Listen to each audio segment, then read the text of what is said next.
महाराज, परी ने दो जुड़वा बेटियों को जन्म दिया है। क्या? दो परियां आई हैं मेरे महल में? और राजा अपनी दोनों बेटियों से मिलता है। देखिए महाराज अपनी बेटियों को, छोटी परी तो चांद का टुकड़ा है। अरे वाह, दोनों परियां बहुत सुंदर हैं, लेकिन इस परी का नाम तो मैं चंदा ही रखूंगा। बिल्कुल चांद की तरह चमक रही है मेरी बेटी।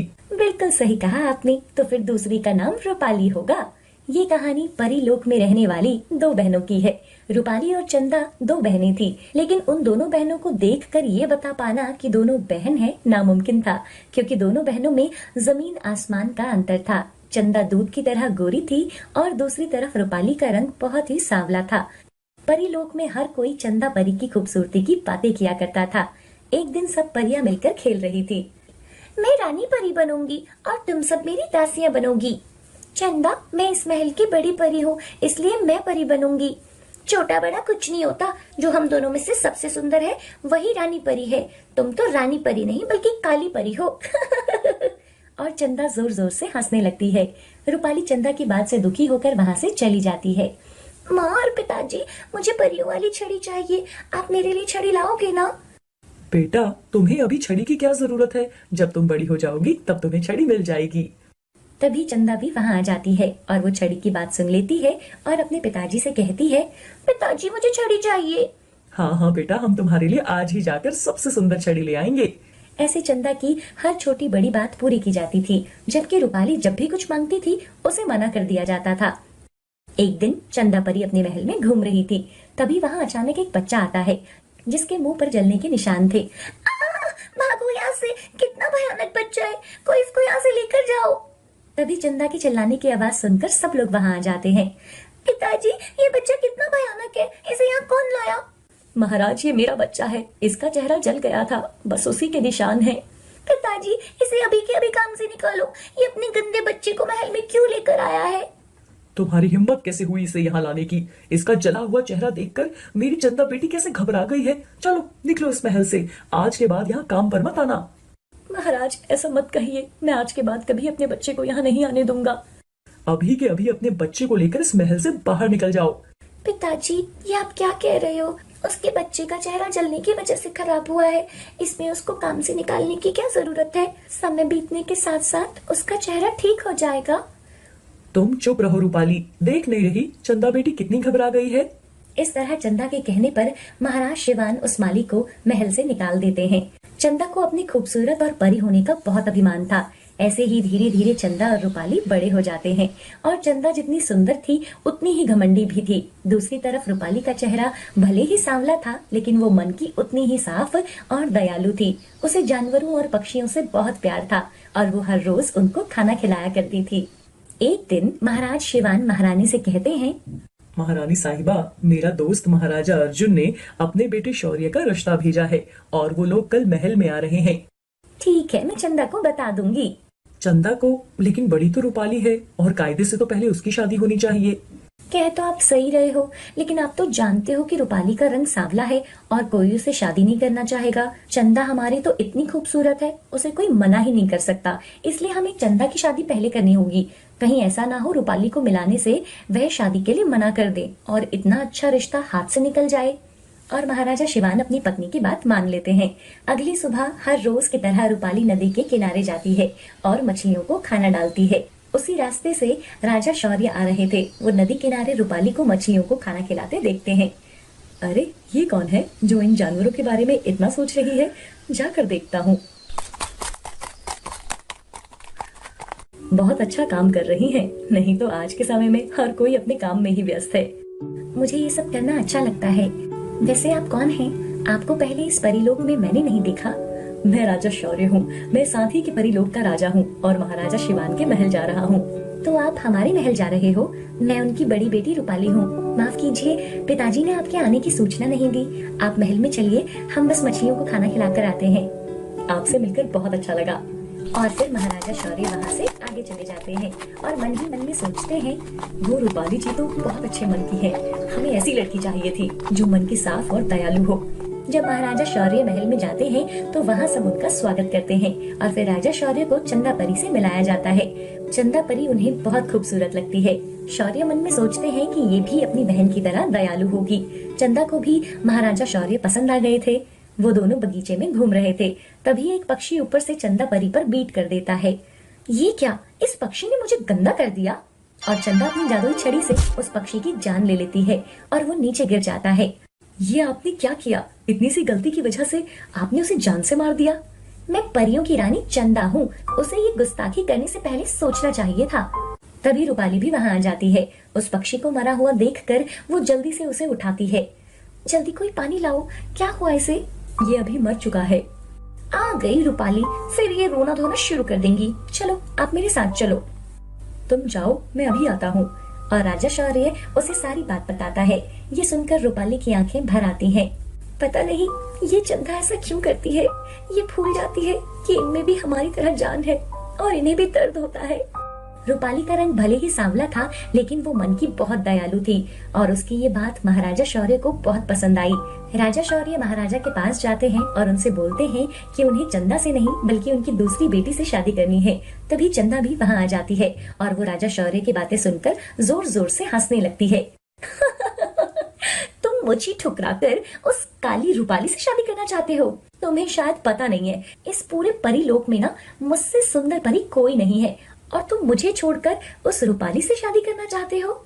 चंदा, तुम शायद भूल रही हो, रूपाली तुम्हारी बड़ी बहन है। ये सब हमारी ही गलती है कि हमने तुम्हें कभी ये नहीं सिखाया कि सूरत से बढ़कर सीरत होती है। और आज राजा शौर्य ने रूपाली से शादी करने का बिल्कुल सही निर्णय लिया है, क्योंकि रूपाली जैसी लड़की उन्हें नहीं मिल सकती।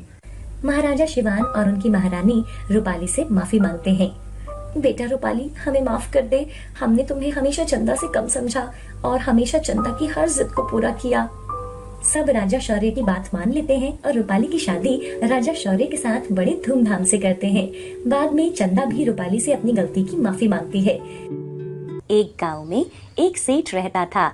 उसकी 2 बीवियां थी।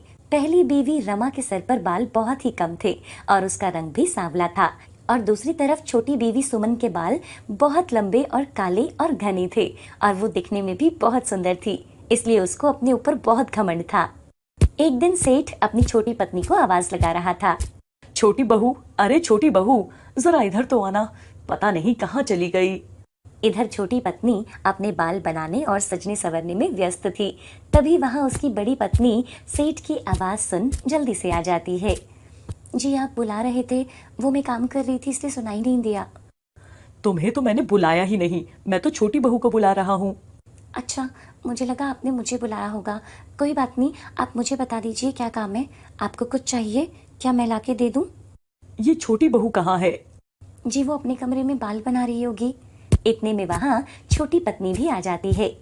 ओहो, आने में थोड़ी देर क्या हो गई, यहाँ तो मेरी शिकायत होने लगी है। मैंने कब की तुम्हारी शिकायत? रहने दो, ज्यादा सफाई देने की जरूरत नहीं है।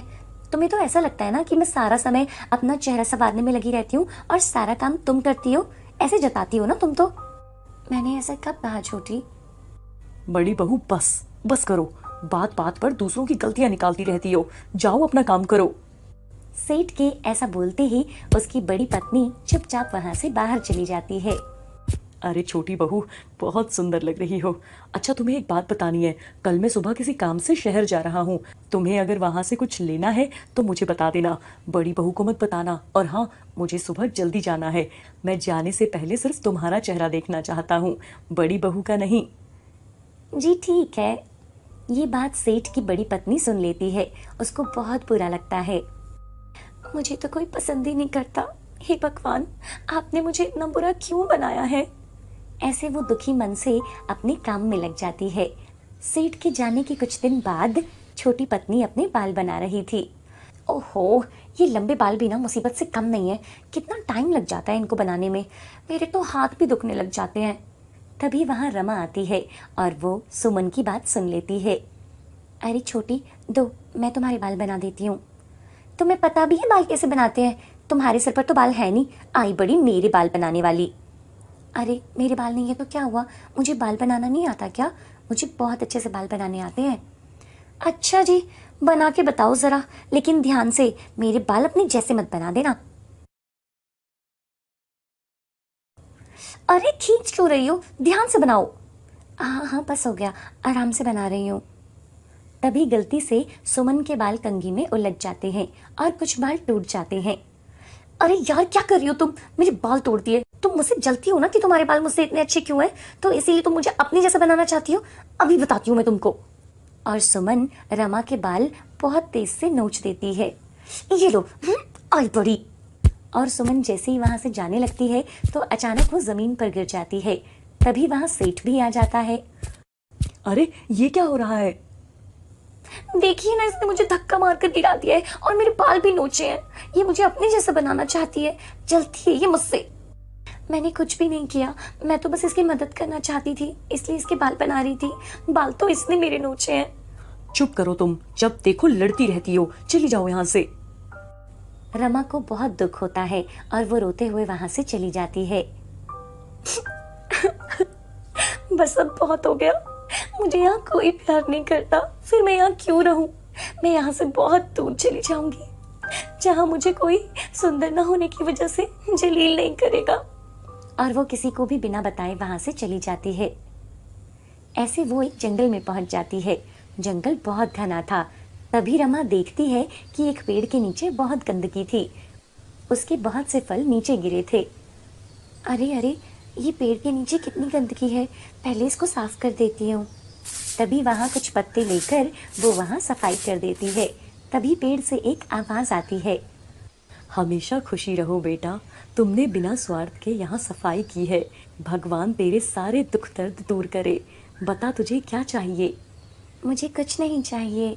ऐसा कहकर वह वहां से आगे चली जाती है। आगे जाकर वो एक केले का पेड़ देखती है जिस पर बहुत सारे केले के फल लगे थे, लेकिन केले के भार की वजह से वो पेड़ जमीन की तरफ झुक गया था।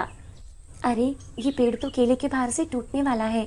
तभी वो पास से एक लकड़ी लेती है और उस केले के पेड़ को लकड़ी के सहारे से सीधा कर देती है। तुम्हारा बहुत धन्यवाद बेटा, तुमने मुझे गिरने से बचा लिया। भगवान तुम्हारा भला करे। तुम बहुत परेशान लग रही हो, क्या हुआ?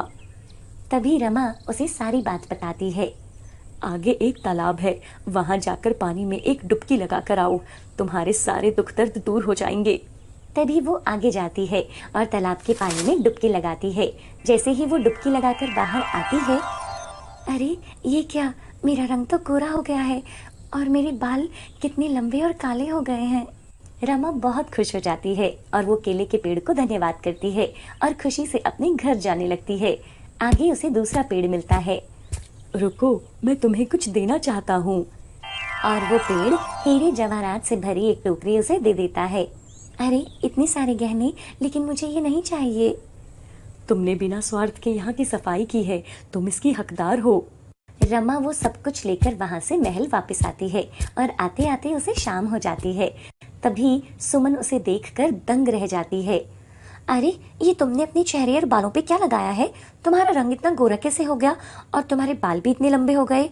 और ये इतने सारे गहने, ये कहाँ से लाई हो तुम? रमा उसे सारी बात बता देती है। तुम भी रख लो इसमें से आधे गहने, लो।